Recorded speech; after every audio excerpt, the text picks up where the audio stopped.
ассалому алайкум бинандаҳои азиз, ба таваҷҷӯҳи шумо барномаи иттилоотии ахбор аз телевизиони Тоҷикистон.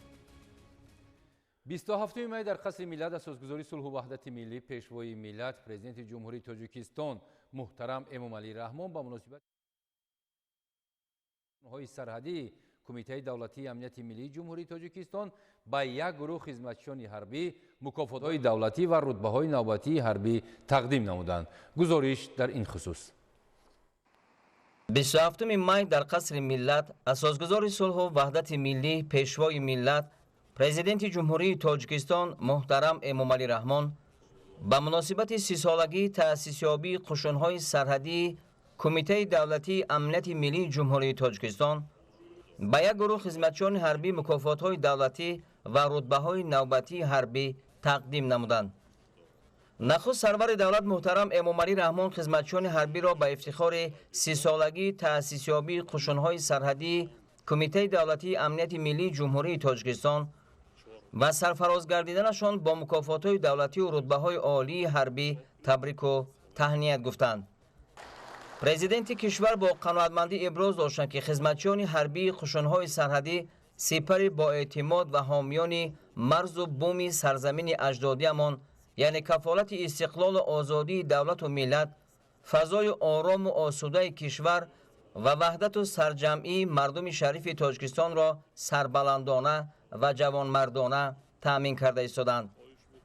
Тоҷикистон беш аз 3 сола дар сафи пеши мубориза бо хатарҳои муосир аз ҷумла терроризму экстремизм, қочоқи силоҳу маводи мухаддир ва дигар ҷиноятҳои муташаккили фаромиллӣ қарор дорад ва дар пешгирӣ кардани паҳншавии ин хатару таҳдидҳо ба минтақа ва ҷаҳон нақши калидӣ мебозад, таъкид доштанд пешвои миллат муҳтарам Эмомалӣ Раҳмон.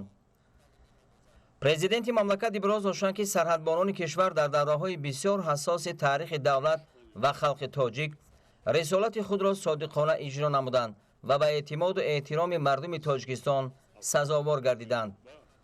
вобаста ба вазъи мураккаби минтақа ва ҷаҳон сарвари давлат муҳтарам Эмомалӣ Раҳмон таъкид намуданд ки ин ҳолат тақозо менамояд ки ҳар як сарбозу афсари қушунҳои сарҳадӣ барои ҳимояи хоки муқаддаси ватани азизамон беш аз ҳар вақти дигар ҳушёру зирак ва омода бошад. зимни суханронӣ президенти кишвар бо итминон изҳор доштанд ки ҳайати шахсии қушунҳои сарҳадӣ ҳимояи марзҳои муқаддаси ватани азизамонро минбаъд низ бо эҳсоси гарми ватандӯстӣ, интизоми намунавӣ, садоқат ба савганди ҳарбӣ ва масъулият дар назди давлат, сарзамин ва ҷомеаи кишвар таъмин хоҳанд кард. бояд гуфт ки ҳамасола дар арафаи иду ҷашнҳои миллию давлатӣ хизматчиёни ҳарбии мамлакат аз ҷониби сарфармондеҳи олии қувваҳои мусаллаҳи кишвар бо мукофотҳои давлатӣ ва рутбаҳои ҳарбӣ сарфароз гардонда мешаванд. ҳамин тавр ин навбат мутобиқи моддаи 69 Конститутсияи ҷумҳурии Тоҷикистон бо фармони президенти ҷумҳурии Тоҷикистон дар бораи сарфарозгардонии хизматчиёни ҳарбии қушунҳои сарҳадии Кумитаи давлатии амнияти миллии ҷумҳурии Тоҷикистон барои хизмати намунавӣ ва саҳми арзанда дар ҳифзи сарҳади давлатӣ ва ҷасорату фидокорӣ бахшида ба сисолагии таъсисёбии қушунҳои сарҳадии Кумитаи давлатии амнияти миллии ҷумҳурии Тоҷикистон як гурӯҳ хизматчиёни ҳарбӣ бо мукофотҳои давлатӣ аз ҷумла ордени шараф дараҷаи 2, медали ҷасорат, медали хизмати шоиста, медали шафқат, медали марзбони шуҷои Тоҷикистон ва ифтихорномаи ҷумҳурии Тоҷикистон сарфароз гардонда шуданд. пешвои миллат муҳтарам Эмомалӣ Раҳмон афсарону сарбозон ва дигар хизматчиёни ҳарбиро ҳамеша барои хизмати намунавӣ ва саҳми арзанда дар ҳифзи сарҳади давлатӣ ва ҷасорату фидокорӣ таъмини амнияти давлату миллат бо мукофотҳои давлатӣ қадр мекунанд. бо фармони президенти ҷумҳурии Тоҷикистон мутобиқи моддаи 69 Конститутсияи ҷумҳурии Тоҷикистон дар бораи додани рутбаҳои олии ҳарбӣ ба хизматчиёни ҳарбии қушунҳои сарҳадии Кумитаи давлатии амнияти миллии ҷумҳурии Тоҷикистон ба як гурӯҳ хизматчиёни ҳарбии ин ниҳод рутбаҳои олии ҳарбии генерал-майор супурда шуд. бо дар назардошти нақши муҳими қушунҳои сарҳадии давлат ва ҳукумати мамлакат аз нахустин рӯзҳои таъсисёбии ин ниҳод то имрӯз با استفاده از شرایط و امکانات‌های موجوده برای تشکیل اساسهای ضروری مادی و تکنیکی، تشکیل ساختار اداره‌کنی جزء و تام‌های سرحدبانی، بنیاد و ازنوسازی و مجهزگردانی انشاءات سرحدی همه تدبیرهای ضروری را عملی نموده ایستاده است. اینچنین مسئله تعلیم و تربیت کادرهای بلند اختصاصی مرزبانی همیشه در مرکز دقت حکومت کشور قرار دارد. عین حال اقتدار جزء و تام‌های قشون‌های سرحدی از لحاظ تأمینات با کادرهای صاحب تخصصی نظامی و تکنیک و تجهیزات حربی خیلی مستحکم گردیده است. در مراسم سپاریدن مکافات‌های دولتی پرزیدنت جمهوری تاجیکستان، سرفرمانده عالی قواهای مسلح جمهوری تاجیکستان محترم امامعلی رحمان بار دیگر همه خدمتچیان حربی قشون‌های سرحدی کمیته دولتی امنیت ملی را برای سزاوار شدن با مکافات‌های دولتی و رتبه‌های نوبتی حربی شادباش گفته آنها را به خدمت صادقانه بر نفع دولت و ملت و تأمین امنیت و ثبات سرزمین و حفظ مرز دولتی هدایت نمودند.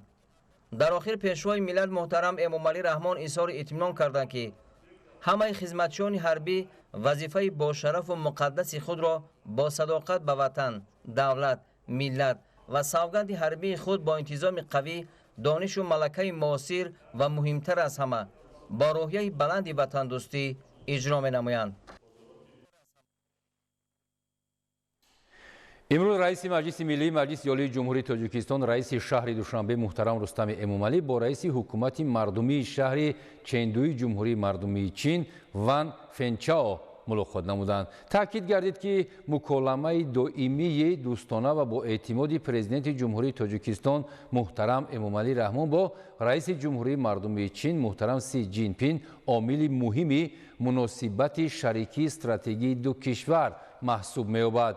جانب‌ها گسترش همکاری‌ها را در سطح شهرهای دوشنبه و چندو از روی سمت‌های مورد توجه طرفین خوب ارزیابی نموده، اید به توسعه همکاری‌های تجارتی و اقتصادی، فرهنگ و معارف، تندرستی و ورزش و دیگر سمت‌های برای هر دو جانب منفعت بخش تبادل نظر کردند. سرحد در قطار ملت، زبان و ارزش‌های ملی نشانه مهم و مقدس صاحب استقلالی مملکت میباشد. امنیت هر دولت همان وقت حمایه و تامین میگردد که سرحد قوی و سرحدبانان با اعتماد داشته باشد.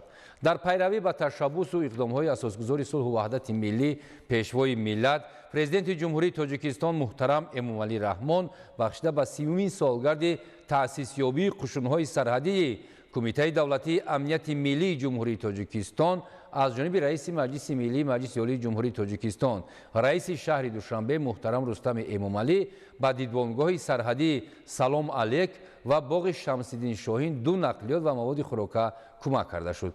گزارش شهزاده ایدیبک. سرحد در قطار ملت، زبان و ارزش‌های ملی نشانه مهم و مقدس صاحب استقلالی کشور میباشد.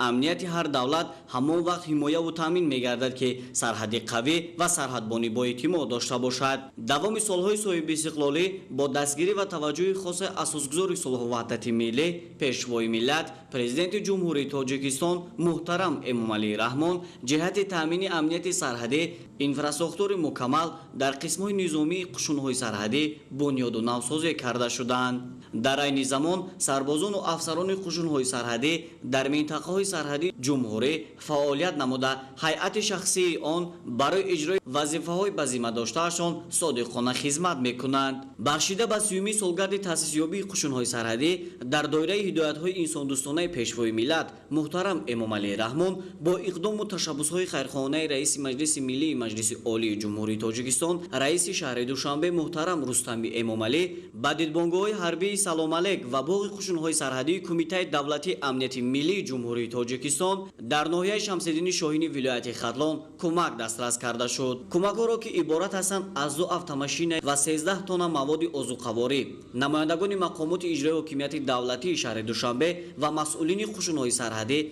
دسترس نمودند. مواد عضوقواری که به سرحدبانان تقدیم شده از آرد، شکر، روغن، برنج و دیگر مواد خوراکواری عبارت بود. در این روز همچنین برای سربازان وطن دسترخوان عیدانه آراسته شد. دیدبانگاه حربی Салом Алек ва боғи қушунҳои сарҳадии Кумитаи давлатии амнияти миллии ҷумҳурии Тоҷикистон дар ноҳияи Шамсиддин Шоҳин дорои имкониятҳои муосир барои хизматчиёни ҳарбӣ буда сарбозону афсарони ин қисми низомӣ бо шукргузорӣ аз дастгириҳои пайвастаи роҳбарияти олии давлату ҳукумати ҷумҳурии Тоҷикистон аз уҳдаи иҷрои ин рисолати басо пурмасъулият, яъне ҳифзи сарҳади давлатӣ бо сарбаландӣ баромада, бо иродаи қавӣ ва дуои неки падару модарон дар ҳифзи сарзамин содиқона камари ҳиммат бастанд.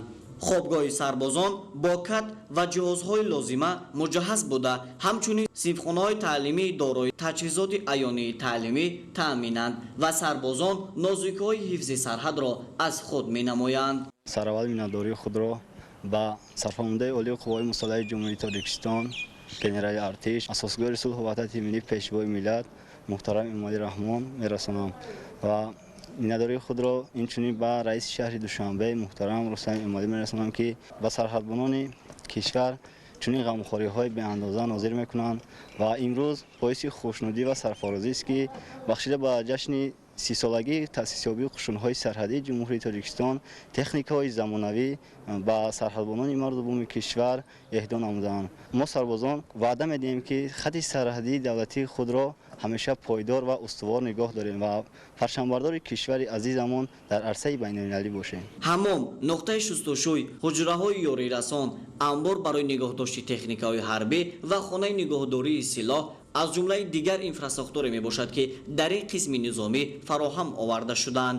ҳукумати ҷумҳурии Тоҷикистон бо мақсади дар сатҳи баланд нигоҳ доштани омодабошии ҷангӣ, беҳтар намудани шароити моддӣ, техникӣ ва боз ҳам беҳтар намудани вазъи иҷтимоии афсарону сарбозони қушунҳои сарҳадӣ пайваста ғамхорӣ зоҳир намуда тадбирҳои зарурӣ меандешанд. имрӯз низ хизматчиёни ҳарбии қисмҳои низомӣ дар шароити хуб хизмати ватан модаро бо сари баланд анҷом дода истодаанд. ба боварии комил метавон гуфт, ки марзбонони шуҷои тоҷик дар партави таваҷҷӯҳ ва дастгириҳои пайвастаи президенти ҷумҳурии Тоҷикистон муҳтарам Эмомалӣ Раҳмон аз уҳдаи ҳимояи мустақилонаи сарҳади давлатӣ баромада, дар ҳифзи дастоварду музаффариятҳои Тоҷикистони озоду соҳиби истиқлол садоқати мардонагӣ нишон медиҳанд. Шаҳзоди Дибек, Хол Муҳаммад Давлат, барои ахбор. барномаи ахборро идома медиҳем. Корҳои сохтмонӣ дар роҳи автомобилгарди Обигарм Нуробод дар ду марҳила бо вусъат идома дорад. То имрӯз роҳсозон бо истифода аз шароити мавҷуда қисми зиёди корҳои сохтмониро бо сифати баланд ба анҷом расонидаанд. роҳи мазкур дар доираи татбиқи босамари яке аз ҳадафҳои стратегии ҳукумати мамлакат баромадан аз бумбасти коммуникатсионӣ ҷавобгӯ ба стандартҳои ҷаҳонии роҳсозӣ ба истифода дода мешавад. гузориши Шаҳзоди Идибек. имрӯз корҳои сохтмонӣ бо истифодаи техникаву механизмҳои зарурӣ дар роҳи автомобилгарди Обигарм Нуробод бо суръати баланд ҷараён дорад. бунёду навсозии роҳи автомобилгарди Обигарм Нуробод аз ду марҳила иборат буда беш аз 76 километрро ташкил медиҳад. корҳои сохтмонӣ дар марҳилаи якум бо ҷалби мутахассисони баландихтисос ба роҳ монда шудааст. то имрӯз банду басти пулҳо ва хубонидани ҷӯйборҳои обрав дар қитъаи мазкур ба анҷом расонида шуда, қабати аввали роҳ асфалтпӯш гардидааст. طبق لایحه در قطعه مذکور دو نقب یکم قندک با درازی بیش از 1600 متر و قرغاج با درازی 1700 متر بنیاد می شود. کارهای ساختمانی در نقبها در دو بست ادامه دارد. همچنین ساختمانی 5 عدد پلی با درازی 466 متر تجدید و برقراری یک عدد پلی موجوده. ساختمانی تکیه دیوارها، قبورهای آبگذر، وصل و نصب نوه‌های آهن و بتونی، چراغ کنونی، اینچنین نصب علامت‌های راه و بنیاد دیگر انشاءات ضروری پیش بینی گردیده است. باید گفت که بعد از تجدید و نوسازی راه مذکور با کاتگوری 3 تکنیکی داخل گردیده از دو خط حرکت عبارت بوده. پهنای راه از 12 متر تا 15 متر برابر می باشد. عین حال ما در کیلومتر 15 مرحله یکم راه автомобилгарди Обигарм Нуробод قرار داریم. در اینجا کارها عاید منفرش‌کنی قبط دوم آغاز گردید. این منطقه باشد همگی 8 کیلومتر راه را در بر میگیرد که تا امروز 90-95% کارها عاید مستحکم کنی قبط‌های اساسی راه به انجام رسانیده شده. 5300 متر اسفالت بتونی قبط یکم به پورگی به انجام رسید و شروع به خوابانیدن منفرش کنی قبط دوم корҳо бо суръат идома дорад. баъд аз таҷдиду навсозии роҳи мазкур рафтуомади доими сокинон дар тамоми фасли сол таъмин мегардад. раванди иҷро ва амалии лоиҳа ҳамарӯза аз ҷониби мутахассисони марказӣ татбиқи лоиҳаи таҷдиди роҳҳо назорат карда мешавад. бунёду навсозии роҳ аҳамияти бузурги иқтисодию иҷтимоӣ дошта дар беҳтар гардидани сатҳи зиндагии аҳолӣ ва рушди иқтисодиёти мамлакат заминаи устувор мегузорад. дар марҳилаи дуюми роҳ корҳои тахту ҳамворкунӣ омодасозии роҳҳои душворгузар дар минтақаҳои кӯҳӣ идома дошта, насби қубурҳои обпарто дар минтақаҳои аҳолинишин ва омода намудани роҳ барои мунфаршкунӣ идома дошта, баъзе аз қитъаҳои роҳ барои асфалтпӯшкунӣ омода аст. лоиҳа аз 4 қидаи иборат мебошад. қидаи 4 қидаи муҷихарб алихоҷа, қидаи 5 алихоҷа тутхор, қидаи 6 тутхор кабутиён ва қидаи 7 кабутиён хумдон мебошад. корҳои сохтмонӣ бо сифати баланд идома дорад. аз ҷумла корҳои заминӣ дар қидаи 4, 5, 6 ва 7 дар арафаи анҷомёбӣ қарор дорад. дар лоиҳаи обиган нуробод зиёда аз 3 километр 814 метр роҳи муваққатӣ ба назар гирифта шудааст. роҳи обигар нуробод бар бои дар оянда рафтуомади мардуми минтақаи раштон замин ва мардуми ҷумҳурии Тоҷикистон ба назар гирифта шудааст. дар марҳилаи дуюм мувофиқи лоиҳа 8 адад пул ба нақша гирифта шудааст. аз ҷумла 6 адад аз навсозӣ, 1 адад барқарорсозӣ ва 1 адад пули муваққатӣ мебошад. ҳамчунин 77 адад қубури обгузар, такядеворҳои оҳану бетонӣ, такядеворҳои сангин ва 1 пули тӯлонӣ мошингузар бо дарозии беш аз 2590 метр ба нақша гирифта шудааст ки корҳои сохтмонӣ бо маром ҷараён дорад. таҷдид ва навсозии ин роҳ шароитеро фароҳам овард ки шаҳрвандони маҳаллӣ дар баробари соҳиби ҷойи кори мувофиқ инчунин дар обод намудани ватани хеш саҳми арзандаи худро мегузоранд. аз ҷаноби олӣ миннатдорӣ мекунам ки дар ҳамин тоҷикистони худм кор фаъолият карда ба маоши нақд ва хӯроки ган ба ҷои дигар таъмин кардагӣ миннатдорӣ аз он мекунам. мақсади асосии сохтмони иншооти мазкур таъмин намудани бехатарӣ ва ҳаракати мунтазами воситаҳои нақлиёт, мутобиқ намудани роҳҳо ба стандартҳои байналмилалӣ, инчунин сарфа намудани вақт ва сӯзишворӣ барои кашонидани молҳои ниёзи мардум дар ҳама фасли сол, таъмини ҷойҳои корӣ ва ба ин васила баланд бардоштани сатҳи зиндагии мардум мебошад. имрӯзҳо ба шарофати истиқлолият, ваҳдати миллӣ ва сохтани анми роҳи байналмилалӣ рафту омади мо бар пойтахт хеле осон гаштааст ва манфиат чанд ба мардум хеле зиёд аст. фаъолияти мардуме ки дар ин роҳ кор карда шуданд аз тамоми гӯшаву канори ҳудуди ҷумҳурӣ, фаъолияти инҳо ба мардум хубай, фаъолияти корш хубай, муносибатшо ба мардум хубай ва талаботи техникаву кори инҳо ба замони муосир мувофиқ аст ки имрӯз бо хубӣ аз уҳдаи кори худшо баромада истодаанд. барои аз навсозии роҳи мазкур коргарони маҳаллӣ ба кор ҷалб шуда тавассути техникаву механизмҳои зарурӣ корҳои роҳсозӣ бо маром ва сифати баланд идома дорад. ҳар як иқдоми созандаи сарвари давлат муҳтарам Эмомалии Раҳмон дар самти бунёду аз навсозии роҳ қадамҳои устувор ба як кишвари воҳид табдил додани Тоҷикистони соҳиби истиқлол мебошад. шоҳроҳи мазкур аҳамияти ҷумҳуриявӣ ва байналмилалӣ дошта мутобиқ сохтани он ба стандартҳои ҷаҳонӣ мебошад. шаҳзодаи Дибек, ахбор. бинандаҳои азиз, ин буд барномаи иттилоотии ахбор. хайр саломат бошед.